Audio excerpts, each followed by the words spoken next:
Hello and welcome to Facilitating Fullness, Tools for Teaching an Embodied Yoga and Movement Practice. Before I tell you a little bit more about the course, let me introduce myself. I'm Rachel, and really my love of movement began in the womb, but really it began properly when I was taken to my first ballet lesson when I was about 3 years old, and I was enraptured. I was in love with movement, with dance. I used to practice in my living room. I was completely in awe and obsessed by the British prima ballerina Darcy Bustle.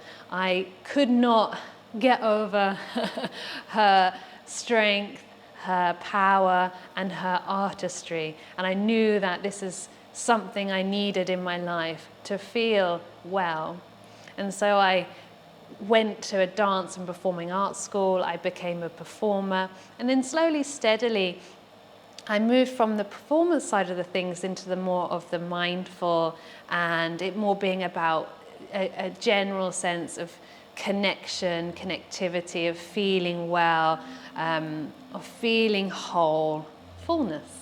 So this is where my yoga training came in and my yoga practice, and then I transitioned more into mindful movement methods such as somatic movement and release work in dance fields, and until here we are today. So if we bring it back to the course itself, this is basically the culmination of a life's work to present.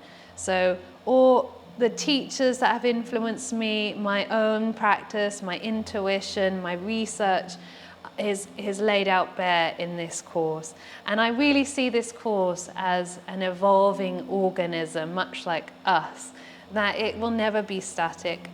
I hope to add to this course. I hope to make tweaks here and there as my understanding deepens, as I get feedback. So yeah, I see this course as an evolving, living organism.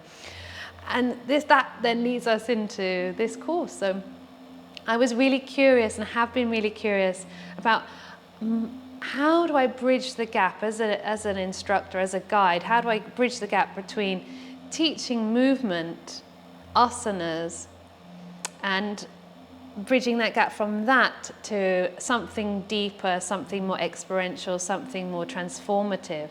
And this is where my studies with other teachers have taken me down, my own practice, my own understanding, and to this point. So this course has chapters, and I really recommend doing each chapter sequentially, as it will, one chapter leads into the next, and within each chapter is some content, videos, homeworks that are optional, and to go through and enjoy. And so we look through verbal teaching, our language, we look at imagery, we look at sequencing and touch and class structure. And I'm really excited to say, so you have this evergreen content at your fingertips, and you can take this at your own leisure. And I'm now, once a month or thereabouts, we are having a live Zoom call where we practice together, we ask questions, and we build community.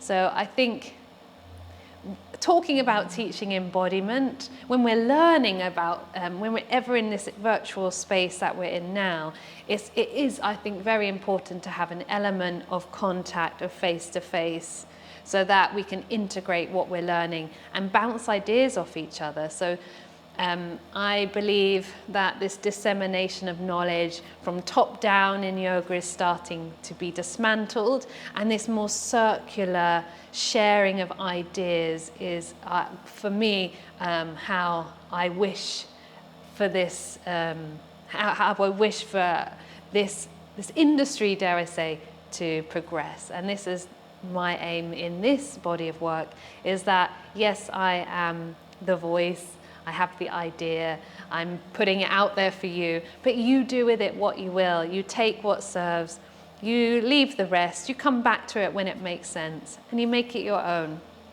And then with these live group calls, this is another beautiful way that we can share what we know, support each other, and just become better and better facilitators of yoga, facilitators of movement.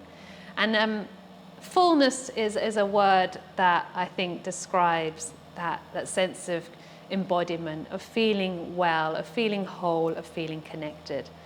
And facilitator because the more I do this stuff, the more I realize that I do less of teaching and more of guiding and holding of space so that people do their work.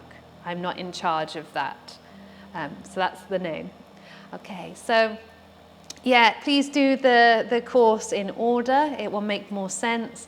I'm always open for feedback and observations and questions. Please give them to me. I love it. And if you do decide to sign up, I'm so happy that you do, and I'm grateful for you. So this course has been built for you with love. And I'll see you in the next class.